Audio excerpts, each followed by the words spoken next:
Insidieusement, année après année, la renouée du Japon envahit les espaces verts de la vallée de l'Orge et de ses affluents. Jusqu'à présent, presque dans l'indifférence générale.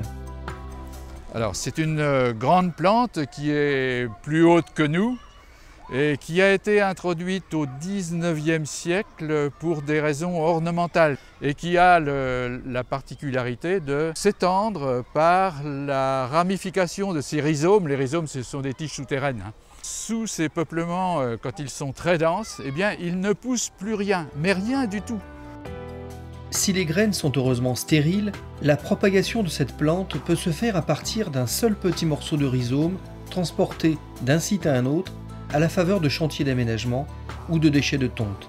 Le problème de la gestion de la renouée du Japon, c'est un problème qui actuellement est peu pris en charge par les collectivités, par les gestionnaires privés ou publics, parce qu'il y a un manque d'information.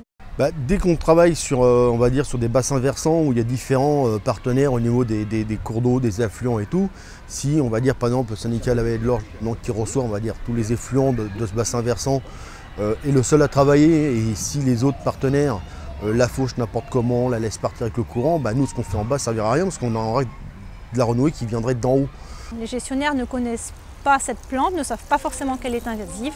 Donc pour nous, il est évident qu'il faut communiquer et informer et sensibiliser un maximum de personnes. Donc on avait déjà mené une action d'information en 2009 en diffusant une lettre et des fiches techniques que faire si j'ai de la renouée sur un terrain à l'attention de toutes les collectivités du syndicat de l'Orge. On avait eu peu de retours et il nous a semblé qu'il était nécessaire de faire une piqûre de rappel, voire d'élargir un petit peu cette information à d'autres acteurs. Le syndicat de l'Orge organise donc au mois de mars une journée d'information et d'échange à laquelle ont été conviés les élus et les services techniques des communes adhérentes, les gestionnaires d'espaces naturels et de voies de transport, Conseil général, Agence des espaces verts, SNCF, ainsi que les responsables des jardins familiaux. On fait un rappel de la plante, on fait une présentation de notre expérience et on fait également une présentation des autres expériences et on veut amener les différents participants à faire état de leur état d'avancement également.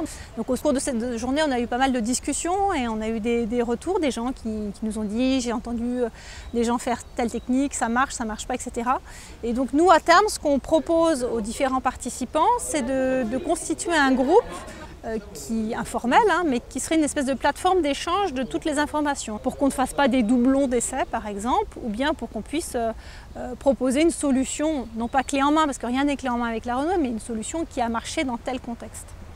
Disons que sur les méthodes appliquées par le syndicat, une s'avère plus positive, plus efficace, donc c'est la plantation simple.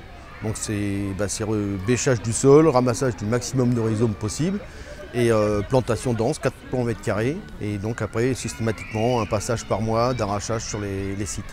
J'ai trouvé des contacts intéressants et des informations. Le seul problème, c'est que je me rends compte que c'est un problème, la renouée, beaucoup plus important que ce que je pouvais imaginer. On a répondu à l'invitation du CIVOA parce que on participe avec eux à la mise en action de cette technique de lutte douce contre la renouée du Japon. Donc on essaye d'échanger nos moyens, nos actions et nos compétences pour pouvoir mener à bien cette action. Prise de conscience pour les uns, confrontation d'expérience pour les autres, mais un même constat, c'est la solidarité de tous les acteurs qui fera l'efficacité de la lutte contre la renouée du Japon.